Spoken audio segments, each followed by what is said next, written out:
आपका स्वागत है। मैं हूं विनीता। प्रस्तुत है आज की ताजा खबरें। हायाघाट प्रखंड के चंदनपट्टी पंचायत के चंदनपट्टी गांव के वार्ड नंबर 7, 8, 9 में बारिश के पानी से लगभग 150 से 200 घरों में पानी लगा हुआ है। लोगों में दहशत है कि पानी की वजह से कोई अन्य बीमारी ना हो जाए। हायाघाट प्रखंड के चंदनपट्टी का यह तस्वीर है। वार्ड नंबर 7, 8, 9 में पिछले 6 महीने से बारिश का पानी जमा है। आम लोगों का जीवन दूभर हो चुका है। आप तस्वीर में देख सकते हैं, यह तस्वीर है हायाघाट प्रखंड के चंदनपट्टी का, जहां घरों में पिछले 6 माह से पानी लगा हुआ है। ये 1-2 घर नहीं, करीब 150 से 200 घरों में इस तरह का हालात है, जो घरों में पानी है। घरों तो दूर की बात है, बेडरूम तक, लोगों के बेडरूम तक पानी का प्रवेश समझ सकते हैं कितनी बड़ी परेशानी के सबब हो सकती है। लोगों में डर बना हुआ है सांप, बिच्छू, कीड़ा, महामारी जैसे बीमारी का फैलने का, लेकिन ना ही स्थानीय प्रशासन ना ही जिला प्रशासन पर इसकी नजर पड़ती है। लगातार कई बार इसकी शिकायत की गई है आम लोगों के द्वारा, लेकिन अब तक सुनने वाला कोई नहीं। आइए सुनते हैं स्थानीय लोग क्या कहते हैं। जी बताइए, क्या समस्या है? समस्या ये है कि 2-3 महीने से हम लोग पानी यहाँ पे झेल रहे हैं और गंदा पानी है। घर में सांप घुस जाता है, बच्चे सबको परेशानी, रात में नींद नहीं आती है, परेशानी रहती है कि किधर से कौन सांप आएगा, क्या आएगा, बिच्छू आएगा। और बच्चे सब बीमार भी हैं पड़े हुए और महामारी का नौबत आया हुआ है। जी बोलिए, क्या समस्या है? जी हम लोग वार्ड नंबर 8 के निवासी हैं। पानी इतना आ गया है, चारों तरफ सांप बिच्छू सब पानी में आ रहा है। बच्चों का, छोटे छोटे बच्चे हैं, परेशान हो रहे हैं पानी में, कहाँ जाएं? चापाकल का पानी भी खराब हो गया है। समस्या आप लोगों को हो रहा है?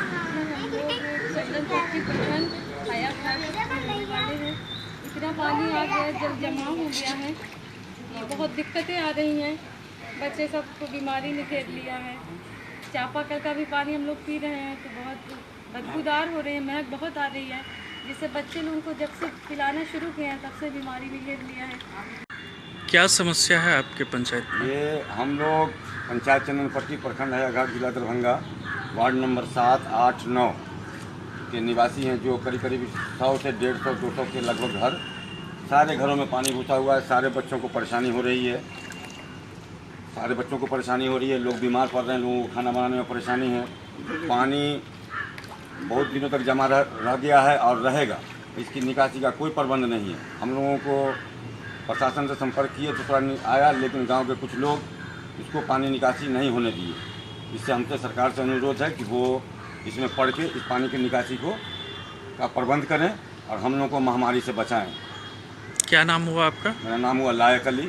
झंझारपुर प्रखंड के नवानी गांव में पंचायत के मुखिया दुर्गा देवी के खिलाफ पंचायत के विकास में अनियमितता के कारण गांव के युवाओं एवं बुजुर्गों ने विरोध प्रदर्शन किया। झंझारपुर प्रखंड के नवामी गांव के पंचायत के मुखिया पर आम लोग आक्रोशित हो गए। मुखिया दुर्गा देवी पर आरोप लगाते हुए बताया इन लोगों ने कि अनियमितता गांव में चरम पर है। स्थानीय लोगों का आक्रोश इतना बढ़ गया कि ये लोग बांस बल्ले को लेकर मुख्य सड़क को घंटों जाम रखा और काफी मान मनोबल के बाद ये लोगों ने फिर जाम को छोड़ा। करीब 3 घंटे के जाम से लोगों की परेशानी बढ़ गई। तो झंझारपुर प्रखंड के नवामी गांव का मामला है, जहां की मुखिया पर गंभीर आरोप लगे हैं। दुर्गा देवी पर आरोप लगाते हुए स्थानीय लोगों ने अनियमितता का आरोप लगाया है। सहायक इंदिरा आवास सहायक जितना है ना, सब आपस में घुला हुआ है। और यहाँ नहीं, करप्शन वहाँ भी है, ब्लॉक पे भी है। और आपको क्या बोलते हैं, ब्लॉक से लेके और मतलब गांव में मुखिया लोग, उसके बाद जो मुखिया का जितना चमचा लोग है ना, अभी देखिए वार्ड मेंबर सब, ये जाम हम लोग लगाए हुए हैं। तो वार्ड मेंबर सब क्या किया है, पूरे उधर से महादलित लोग को दारू उरू पिला के उधर से जो मतलब मर जाने के लिए धमकी दे रहा है। जो टैबलेट उबलेट खा के, पॉइजन खा के उधर बोल रहा है कि हम लोग मर जाएंगे, नहीं तो तुम लोग को समझ में आ जाएगा। मतलब हम लोग ऐसा काम कर रहे हैं। इसलिए क्या नाम है आपका? मेरा नाम हुआ संदीप सिंह। इसी गांव के रहने वाले? इसलिए जाम किया है, जो मुखिया अकेला है, मुखिया उसका पीछे 10 चमचा। मुखिया का गाड़ी तारी दुकान पर खड़ा क्यों होता है? क्योंकि मुखिया तारी नहीं पीता है। और और ये बच्चा जो पढ़ रहा है कॉलेज में, ये जो काम हो रहा है, ये बच्चा क्यों नहीं दे रहा है? जो अपना खर्चा निकाल के अपना काम करा दे। जो पढ़ा लिखा नहीं है उसको काम ठिका दे देते हैं। आप गिट्टी बालू के बारे में आप जानते हैं? कुछ नहीं जानते हैं। देखिए नाली कुरवाया, बोलिए, इस पर बोलिए। हाँ, JCB से नाली कुरवाया, कुरवा के छोड़ दिया, अपना मौका का फायदा उठा लिया। लेकिन जो बच्चा लोग यही काम कॉलेज का लड़का लोग को दिया रहा था, तो खुद कोदार पकड़ के अपना नाली बना देता है, रास्ता में पानी निकासी कर देता है। लेकिन JCB लगा के विकास का काम आपके यहाँ नहीं हुआ?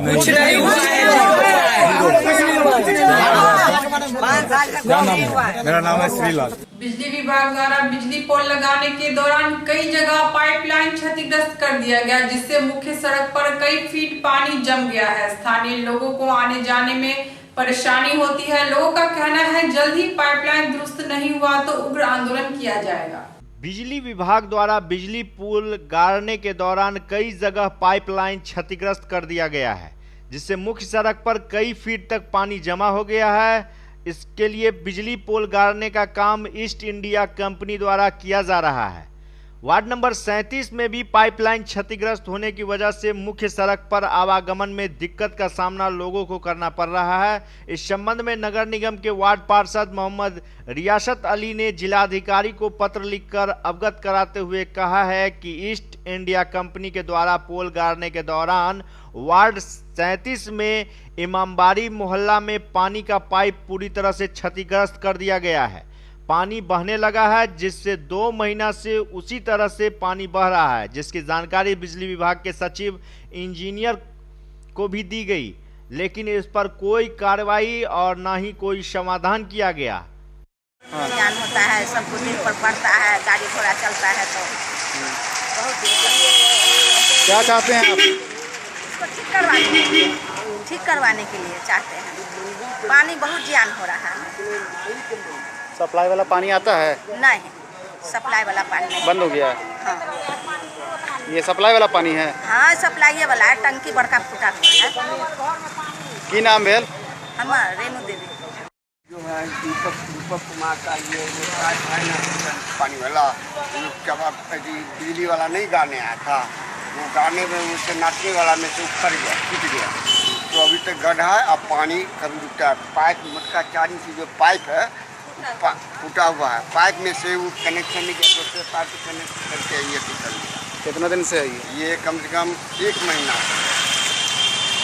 तो जो पब्लिक जाते हैं उसको पड़ता है पास है, जो भी गाड़ी है 6 बजे से लेकर 10 बजे तक पानी देती है टंकी वाले नल वाला, वो अलग हुआ। फिर 10 बजे बंद हुआ, फिर 12 बजे से 2 बजे तक ही, और फिर 4 बजे से 8 बजे रात को खुलती है। 3 टाइम खुलती है। तीनों टाइम में जो पब्लिक को जो भर्ती होता है। कोई दुर्घटना भी हुआ है? हाँ, कई वो साइकिल ठोकर लग गया, इस पर माँ चढ़ के ठोकर लग गया है साइकिल वाले सबसे। क्या नाम? साइकिल वाला आज भी गिर गया है। और कितना पानी बर्बाद हो रहा है? क्या नाम हुआ? रामविलास नगर। मामला ये है कि वार्ड नंबर 37 में इमामबाड़ी माली टोला के निकट ईस्ट इंडिया कंपनी बिजली विभाग के हैं, उनके द्वारा पोल गाड़ा जा रहा था। इस दौरान जो है पीएचडी के मेन पाइपलाइन को उन्होंने ध्वस्त कर दिया, जिसके वजह से लगभग 2 महीने से लगातार पानी की बर्बादी और बहुत सारे घरों में पानी की समस्या उत्पन्न हो गई है। उसको मैंने यहाँ के बिजली विभाग के एग्जीक्यूटिव नवीन कुमार मंडल जी को इसकी सूचना मैंने व्हाट्सएप और फ़ोन से 10 बार कर दिया। उन्होंने मुझे आश्वासन दिया कि ये काम आपका बहुत जल्द हो जाएगा। अंत में उनका सिर्फ आश्वासन ही रह गया, काम कुछ नहीं उन्होंने किया। लास्ट में आज मैं थक हार के मैं दरभंगा जिलाधिकारी महोदय को आज अपने लेटर हेड पर लिख करके दिया हूँ। जाम की समस्या एक बहुत बड़ी चुनौती बनती जा रही है। पार्किंग ना होने से, सड़क तक दुकानें लगने से, नालों की खुदाई से जनता इस जाम से बहुत ही परेशान है, लेकिन प्रशासन का ध्यान इस पर नहीं है।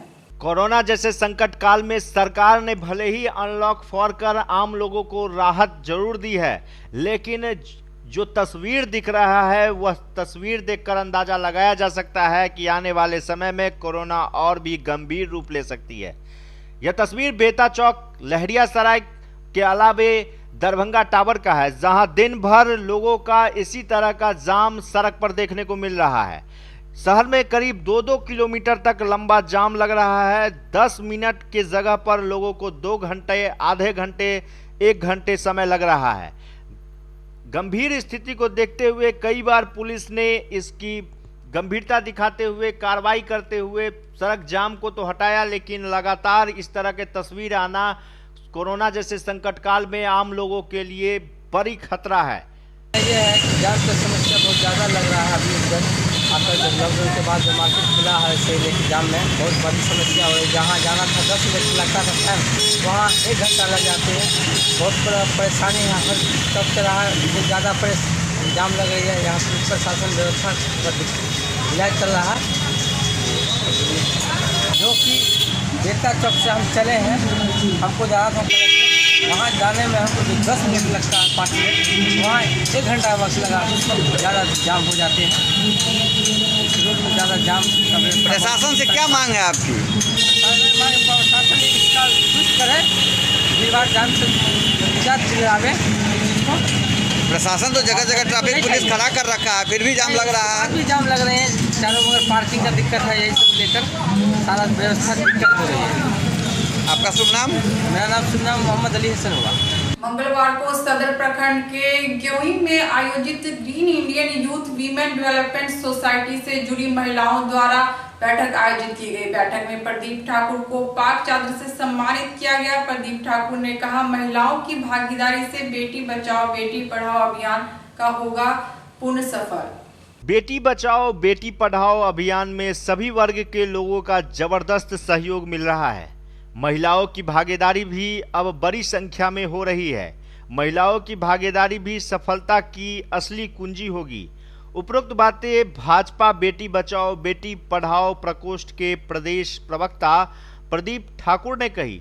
वे मंगलवार को सदर प्रखंड के गेहूमी में आयोजित green India youth women development society से जुड़ी महिलाओं द्वारा अभियान को लेकर आयोजित बैठक में शामिल थे। संस्था के सचिव राखी झा ने श्री ठाकुर को पाग एवं बेटी बचाओ बेटी पढ़ाओ स्लोगन लोगो युक्त चादर से सम्मानित किया।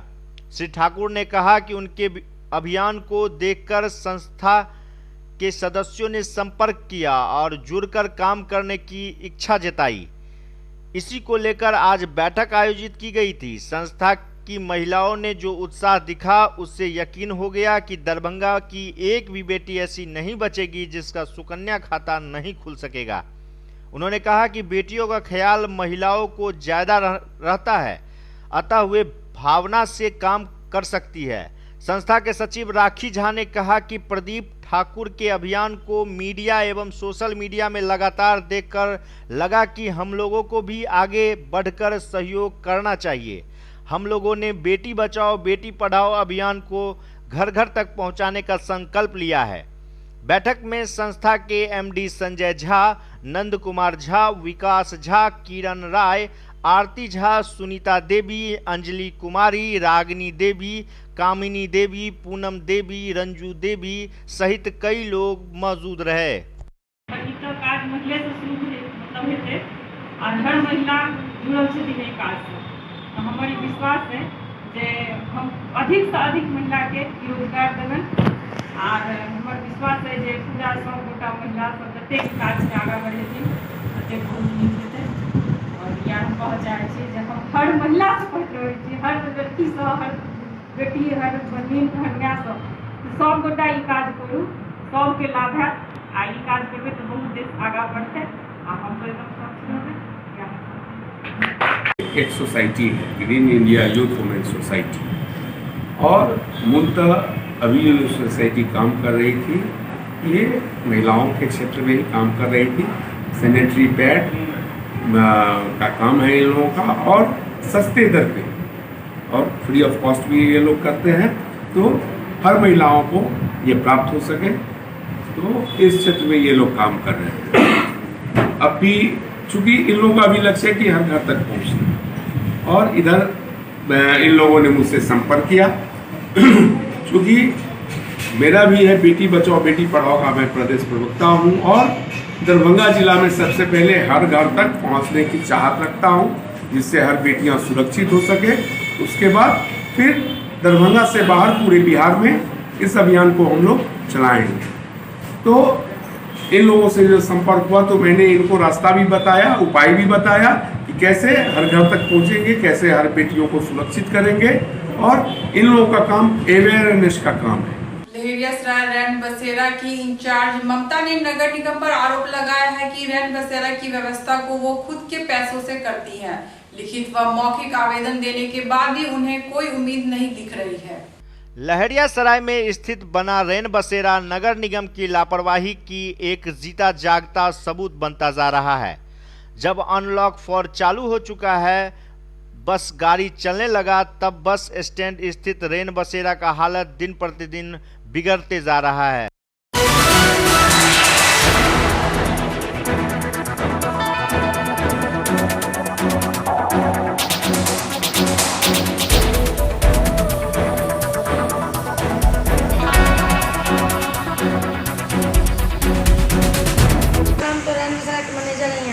परेशानी यही है सर, हम लोग को वेतन तो मिल रहा है 2 साल से, लेकिन यहाँ साफ़ सफाई का कोई भी पैसा नहीं मिलता है आज तक ना। मतलब साफ़ सफाई के लिए ब्लीचिंग हो या कहने का मतलब यहाँ कोई चीज़ पैसा भी नहीं मिलता है। साफ़ सफाई बाथरूम करने के लिए ना पंखा उनका कोई भी फोटो मिला हुआ है। हम लोग खुद अपना खर्च करके पंखा उनका लगाए हुए हैं। मच्छरदानी भी नहीं मिला, बेड उड भी नहीं मिला है, न चादर न मच्छरदानी न कम्बल। कई बार हम नगर आयुक्त सर को बोले भी कि सर ठंड में कम्बल का प्रॉब्लम होता है, क्या कम्बल में दिलवा देते, तो सर बोलते हैं हाँ मिलेगा मिलेगा, लेकिन आज तक कम्बल में कुछ भी नहीं मिला। अच्छा ये बात नहीं सर, सरकार की तरफ से एक भी चीज़ नहीं है। सारा अपना निजी हम लोग खरीद कर, पहले यहाँ 30 रुपया शुल्क था, उसी शुल्क से कुछ पैसा उसमें से भी लगाया और उससे भी लगाया, उसके बाद फिर अभी तो फिर बोला गया निःशुल्क करने के लिए, तो उस तरीका में तो अपना ही खर्च हो रहा है। लेकिन साफ़ सफाई का भी पैसा नहीं मिल पाता है। पंखा का खुद अपने खरीदे हुए हैं। साफ़ सफाई के लिए सर ब्रश व्रश सब खरीदाता है, जितना भी सामान खरीदाता है खुद ही खरीदते हैं। जी मैडम, देख रहे हैं कि मतलब मास्क कोई आदमी नहीं लगाए हुए हैं। जब ये पता है कि कोरोना वायरस का महामारी चल रहा है तो मास्क क्यों नहीं है? मास्क सर हम लोग रखे हुए हैं, लेकिन हमेशा नहीं लगाए रहते, अपना सेफ्टी से रहते हैं अलग अलग। और मास्क जब भीड़ भाड़ शाम में जब यात्री सब रहने आते हैं तभी मास्क लगाते हैं, और अभी तो भीड़ नहीं है, बैठे हुए इसलिए मास्क। क्या नाम है मैडम? हमारा ममता है। दिग्गी पोखर की सौंदर्यीकरण का काम प्रारंभ हो गया। इसमें 400 मजदूर लगे हुए हैं। कुंभी की सफाई करने के लिए उम्मीद है कि 1 महीना लग जाएगा। कुंभी को साफ कर पोखर को स्वच्छ बनाया जाएगा। स्थानीय दिग्गी पोखर में सौंदर्यीकरण का काम शुरू हो गया है, जिसमें 400 मजदूर को लगाया गया है। फिलहाल कुंभी से भरा यह तालाब को 400 मजदूरों ने काम कर कुंभी को हटाना शुरू कर दिया है। मजदूरों ने बताया कि इसके सौंदर्यीकरण में 1 महीने का समय लगेगा। 1 महीने में पूरे पोखरा को साफ कर दिया जाएगा, जिसके बाद लोगों में यहाँ पर बैठने की सहूलियत मिलेगी और आने वाले समय में पर्व त्योहार में लोग यहाँ पर्व भी कर सकेंगे। क्या हो रहा है और कैसे इसको कीजिएगा साफ सफाई सौंदर्यीकरण? सफाई में लगल छे 400 लेबर लगल छे, आज चौथा दिन छे सफाई के। और जो है कुछ असामाजिक तत्व या कुछ राजनीतिक पॉलिटिक्स के कारण जानबूझ के, क्योंकि बंदोबस्ती हमारा 2019 से 2022 तक के छे, ऑलरेडी 2019-20 के पैसा जमा भेल छे और 20-21 के भी पैसा हम सरकार के खजाना में जमा करे लेल जा रहल छिए। लेकिन कुछ असामाजिक तत्व और कुछ पॉलिटिशियन मिल के एकरा जानबूझ के पोखरी के नुकसान में ला दिल के, जैसे राजस्व सरकार के राजस्व के क्षति हुई। ये सब एकरा कते दिन में उम्मीद करी छी कंप्लीट कर लेबै? महीना दिन लग जेते एकरा क्लियर करब में। पूरा खाली कुंभी सफाई करो में क्या और किछ में? कुंभी सफाई होते, ओकर बाद कुछ जे थोड़ा मोड़ा जे मछली बचल होय कुंभी में मार के वो सब मारल जेते, फिर नया सिरे से जीरा डालल जेते। सबटा काम जैसे से अहाँ असगरे करबै? नहीं, सबके में बहुत आदमी के सहयोग छे, 40-50 आदमी के शेयर में छे। अच्छा, अखन फिलहाल कते लेबर खट रहले हैं? 400 लेबर खट रहल छे। 400 लेबर कते दिन में कम उम्मीद करै छियै? कल लेते 20 से 25 दिन लगते। आपका शुभ नाम? हमारा नाम गणेश साहनी। शॉपिंग मॉल खुलते ही लोगों में भारी उत्साह व मॉल में भीड़ देखने को मिला। मॉल में सोशल डिस्टेंसिंग का पालन करते हुए मास्क और सैनिटाइजर के बिना अंदर जाने की अनुमति नहीं है। लॉकडाउन के दौरान शॉपिंग मॉल बंद रही, बीच बीच में खुली भी, लेकिन हालात को देखते हुए जिला प्रशासन के द्वारा पुनः बंद करा दिया गया। दरभंगा में शॉपिंग मॉल एक बार फिर अनलॉक 4 में खुल गई है, जिससे आम लोगों में उत्साह देखने को मिल रहा है। इतना ही नहीं, सिटी कार्ट मॉल के मैनेजर गिरेंद्र चौधरी ने बताया कि सोशल डिस्टेंसिंग का पालन करते हुए मास्क और सैनिटाइजर के बिना अंदर जाने की अनुमति नहीं दे रहे हैं, लेकिन खरीदारी करने वाले वहां पर लोग पहुंच रहे हैं और ऑफर भी मॉल की ओर से दिया जा रहा है, जिसके बाद ग्राहकों का आकर्षण और भी बढ़ गया है। लोग और ग्रामवासियों, मैं आपको प्रणाम करता हूं। मैं मेगा शॉप का मॉल मैनेजर। मैं आपको ये बताना चाहता हूं कि हम यहां पे कस्टमर के लिए जो दरभंगा के लोग हैं उनके लिए सेफ्टी के साथ मॉल को ओपन किए हैं। यहाँ पे जो है तो हमारा 10 से 12 कस्टमर एक बार में ही होता है। सबका प्रॉपर सैनिटाइजेशन होता है, हैंड सैनिटाइजेशन, टेम्परेचर उनका चेक होता है, बिना मास्क के उनकी एंट्री नहीं होती है। मीन्स हमारा जो परिवार है, हमारे जो स्टाफ है, उनकी सेफ्टी और कस्टमर की सेफ्टी, जो हमारे यहाँ ग्राहक आ रहे हैं उनका ख्याल रखना, उनकी सेफ्टी हमारा प्रायोरिटी है और ये आगे भी रहेगा। कि हम मास्क और सैनिटाइज़र का कुछ व्यवस्था है कि नहीं? बिल्कुल, मास्क और सैनिटाइज़र का है सर व्यवस्था है, जो कि आप देख भी रहे हैं। हर एक कस्टमर आपको मास्क लगाए हुए हैं। कुछ कस्टमर हैं जो ग्रामीण एरिया से आते हैं तो मास्क नहीं है तो वो कम से कम अपना गमछा का प्रयोग करते हैं, गमछा पूरा लगा लेते हैं। और गेट पे सैनिटाइजेशन, जैसा कि आपने देखा कि हम डाटा भी मेंटेन कर रहे हैं। हायर एज ग्रुप वाले कस्टमर को रिक्वेस्ट करते हैं कि सर आप अंदर नहीं आएँ, ठीक है। और अगर वो आना चाहते हैं तो उनका टेम्परेचर चेक करने के बाद हैंड सैनिटाइजर कर। सोशल डिस्टेंसिंग का पालन हो रहा है कि नहीं? जी सर, बिल्कुल हो रहा है। सोशल डिस्टेंसिंग का पालन हो रहा है। क्या नाम है मॉल का? Mega shop. कौन सा जगह है? ये बेता चौक, लहरिया सराय। आपका शुभ नाम? अशोक साहू। लॉक 4 आया है, वो कल से खुला है। अभी चैलेंजेस है हम लोगों के लिए भी, साफ़ सफाई वगैरह साथ ही रखे प्रोडक्ट वगैरह, इन्वेंट्री वगैरह का वैल्यू कमज़ोर हो गया है। कस्टमर लोग आना चाह रहे हैं, आते भी हैं, लेकिन उनको स्कीम्स चाहिए प्रोडक्ट्स पे, और हम लोग प्रोडक्ट का सेग्रीगेशन भी कर रहे हैं ताकि हम स्लैब वाइज उस पर में डिस्काउंट वगैरह दे रहे हैं। और कस्टमर आ रहे भी, बड़ा अच्छा सा लग रहा है। खास करके बेडशीट पे हमारा 70% ऑफ है। तो ये सब जो स्कीम है वो कंटिन्यूसली चल रहा है हमारे यहाँ। और भी प्रोडक्ट सब सेग्रीगेशन में है, इसमें 50%, 70%, 60% इस तरह से स्कीम्स है। कस्टमर की किस हिसाब के अभी डिमांड आ रहे हैं आपके पास? कस्टमर किस टाइप के खोज रहे हैं प्रोडक्ट, या डिस्काउंट या इस टाइप के कोई स्कीम वगैरह? कस्टमर का क्या रिक्वायरमेंट है? कस्टमर 2 चीज़ का ध्यान रखना चाह रहे हैं, खास करके एक स्कीम उनको चाहिए और साथ में थोड़ा बहुत सेफ्टी भी चाहिए। वैसे यूजुअली लोग कैजुअल हो चुके हैं, आप यूज टू हो गए हैं, हम लोगों को बड़ा उसमें ध्यान रखना पड़ता है। अपार्ट फ्रॉम दैट सब कुछ अच्छा है। पटना चुनावी रंग में पूरी तरह से डूब चुकी है। पोस्टर और बैनर से पटना पटा हुआ नजर आ रहा है। टिकट की चाह में नेताओं ने गोलबंदी शुरू कर दी है तो जाति के आधार पर भी अपने टिकट को पक्का करने की कवायद शुरू हो गई है।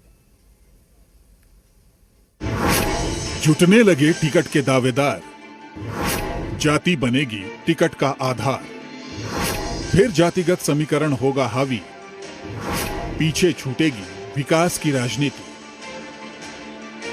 बिहार विधानसभा चुनाव नजदीक है। अगर इसका एहसास करना है तो बिहार की राजनीति के बड़े सेंटर पटना के आयकर गोलंबर पहुंच जाइए।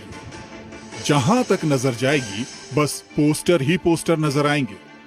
ऐसा इसलिए भी है क्योंकि यह वही इलाका है जहां अधिकतर राजनीतिक पार्टियों के कार्यालय हैं।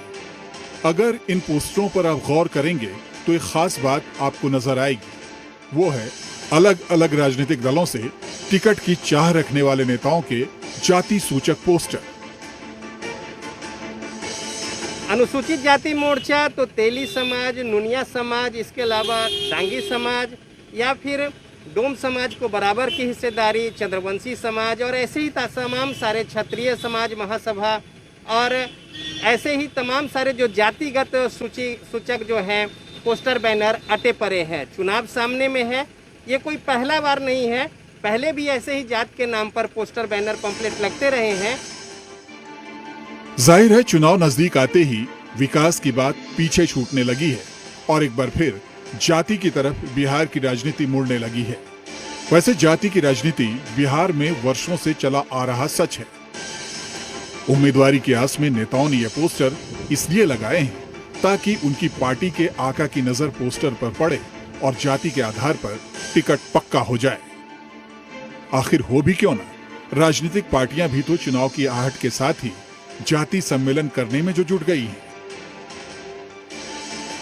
जातीय संगठन को आसानी से अपने साथ कर करके और ये भरोसा दिलाते हैं कि अगर ये पार्टी हमें अच्छी खासी हिस्सेदारी सीटों में देती है तो हमारी जाति का मत और हमारी जाति का झुकाव इस पार्टी की तरफ से होगा। वैसे तो सभी राजनीतिक पार्टियां विकास का रटा रटाया सुर अलापने से नहीं थकती, लेकिन जब जीतने वाले उम्मीदवार और सीटों की बात आती है तो ज्यादातर जातिगत आधार पर ही सब कुछ तय होता है। इस मामले में कोई भी पार्टी पीछे नहीं है। जैसे बीजेपी विकास के मुद्दे की सबसे ज्यादा बात करती है, लेकिन हकीकत यही है कि सबसे ज्यादा जातिगत सभा सम्मेलन के पोस्टर भी फिलहाल बीजेपी के ही लगे हुए हैं। वैसे जेडीयू, आरजेडी या फिर कांग्रेस, सभी के लिए इस समय उम्मीदवारों की जैसे जाति ही अहम हो गई है।